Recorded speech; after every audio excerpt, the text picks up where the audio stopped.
So David Strauss's book that's most popular was written in 1835, and he has other writings about 170 years ago. Why is his refutation of the swoon theory so popular even today? Well, let me back up by saying when Strauss wrote his Life of Jesus, goes by a bunch of titles because it went through a bunch of editions. But when he wrote his Life of Jesus, 1835, it was so liberal. He taught at the most liberal university in the world, the University of Tübingen in Germany. He was very liberal. The book was so liberal, he got kicked out of the university by the liberals for going against their theories and everybody else's in the world. So Strauss died about 37 years later, 37-ish years later. And when he died of disillusioned man. He gave up belief in a theistic God, and he gave up belief in the afterlife. So this guy is no friend of Christian thought. And yet, when he did his 1864 version of the 1835 book, 30 years later, he wrote a book called The Life of Jesus for the German People. And in that book, very famous criticism, Strauss said, the problem with, I'm paraphrasing him, but basically he says the problem with crucifixion is that this guy is not in good shape. Let's not kid ourselves. He is not in good shape. And when he gets down from the cross, what's he going to be able to do, 3 days later? Well, you can't walk on feet that were pierced. How's he going to get his breath if he were stabbed in the side? What about a fever?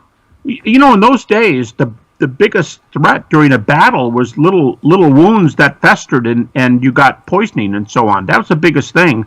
Even the Civil War in our country, it's what happened to wounds later. And if those things happened to Jesus, and let's just say he walked a quarter of a mile. Nobody knows exactly where the disciples were hiding. It says they were hiding. But let's say he walked a quarter of a mile. What about deer hunters who say, yeah, here he is. I got the blood trail. Up over here it is. He does dead trail, again. Blood's all over. He's bleeding, and he gets to where the disciples are and knocks on the door. They open the door. Now, what's Jesus going to say? The Jesus of the swoon theory. He says, I told you I would rise again from the dead. He's holding his side. He's hunched over. He's pale. He's sweating. Hasn't washed his hair. Blood-caked hair. Blood-caked clothes. And Strauss says, here's the problem. They would know he's alive. And they may even have praised God for answering prayer. God kept him from being killed. But alive he is. Raised he is not. What the swoon theory proves is this man wasn't raised. And if he's not raised, you've got no Christianity. They didn't just teach Jesus cheated death. He got off the cross alive. Christians taught he was the crucified. As David Strauss says, this guy is not the crucified and risen Lord of life. So I say it this way. The other critiques we gave were medical. This critique of Strauss's is logical. Because Strauss says, here's the problem. A swoon or apparent death theory, as it's often called. The apparent death theory yields a bad, sickly, soon-to-die Jesus. It doesn't reveal a Jesus who's raised from the dead gloriously. You go, well, yeah, but that's just the nature of the myth. They changed it.